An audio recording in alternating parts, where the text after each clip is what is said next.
Just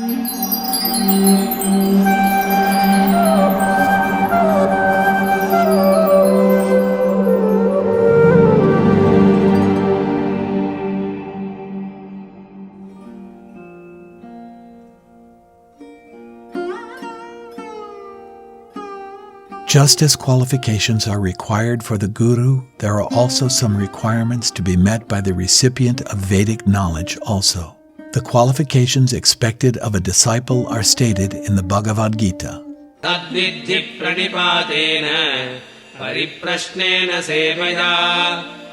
Just try to learn the truth by approaching a spiritual master.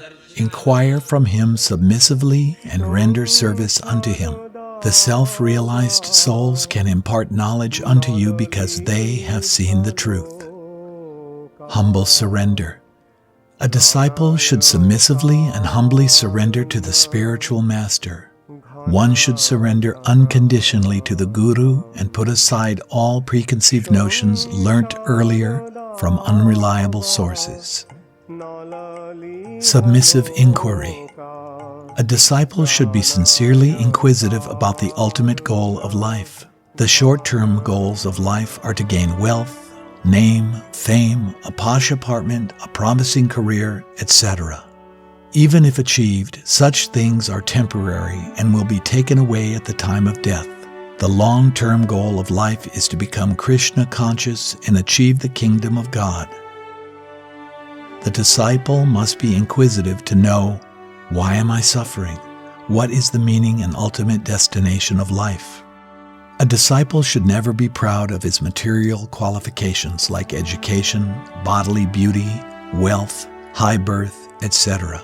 Such qualifications have no connection with spiritual life. In fact, they may even have an adverse effect, like a heavy gold crown on the head of a drowning man, because they may increase the false pride of a prospective disciple and obstruct his spiritual advancement. So, a disciple should never present his material qualifications in front of the spiritual master. Open-mindedness. A disciple should approach the spiritual master with an open mind. He should think, I know nothing about God. I should hear submissively from my guru. Service attitude. A disciple should render menial service to the guru, irrespective of his material position. The disciple should be a devotee of the Lord. In the Bhagavad Gita 4.3, Lord Krishna explains to Arjuna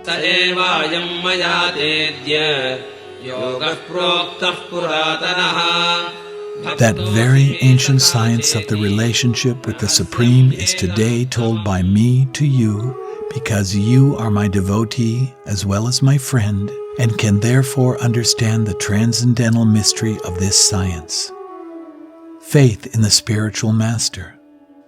The disciple must have unflinching faith in the spiritual master and must make his instructions his life and soul.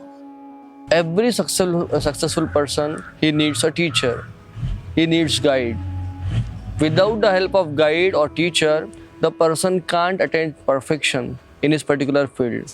Yeah, he may learn something, but when we are talking about perfection in particular field, we must accept a authority of a guide or teacher.